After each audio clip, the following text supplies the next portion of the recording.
Hello, everyone, and welcome back to another episode of Safari Mack, where I'm your guide and host, helping you make connections to the wild. Well, ladies and gentlemen, time now once again for our monthly episode of Safari Mack's Conservation Conversation.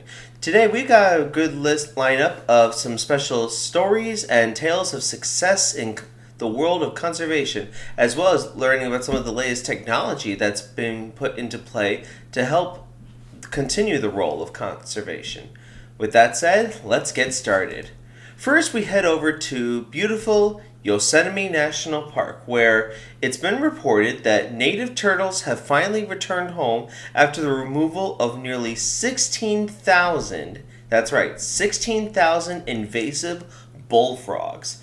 So, First, I'd like you to meet Sydney Woodruff of a PhD candidate of the University of California, who is the lead author of a recently published study that analyzed how the removal of American bullfrogs affected the population of native northwestern pond turtles in Yosemite National Park. Over the course of 6 years, count them, 6 years,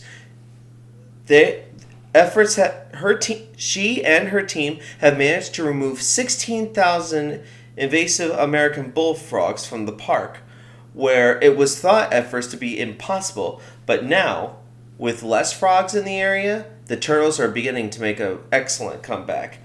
As she said, she's quoted with USA Today, "We focused on the impact to turtles, but anecdotally, we're out there and you can see the change and response in the environment. It's really exciting to see what these sites should look like." So then, why originally were these frogs there? Well, they're mostly bullfrogs are mostly native to the eastern United States, but were intentionally introduced to the western part back in the 1950s, with the first one being documented at Ahwahnee Hotel Reflection Pond in 1955, at least according to the United States Fish and Wildlife Service. So these creatures ultimately affected the turtles for eating most of the variety of prey that the turtles would need to feed on. So I mean, if it fits in their mouth, they will eat it. Thankfully, with the removal of these frogs, the turtles can make an even bigger comeback. And with less and less, there's a chance that they will survive. So as you can see, even though it seems pointless to remove an invasive species like let's just say the Burmese pythons down in Everglades National Park, it doesn't matter. I mean, it seems like it's a waste, but it's not. With every animal removed, that's a huge win for conservation. You may think it may not make a difference, but it can, especially when you put your heart into it. Now let's head over to the land of the rising sun, or specifically Japan, where they're actually they're revolutionizing reforestation with AI-powered drones, which they're able to plant forests 10 times faster than the traditional methods. So these developed drones that use LIDAR scanning map out the terrain and the soil conditions, which allows these drones to find the ideal spots to plant new trees so that forests can make a huge comeback. So I'm sure there's a number of you out there that's a little skeptical with AI.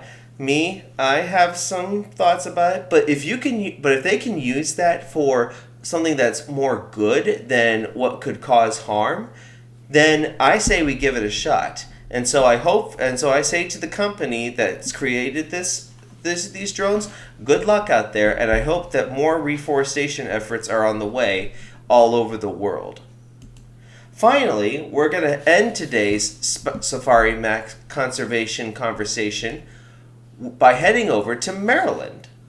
Now, take a look at this. Now you can see this picture. It seems a bit off, right?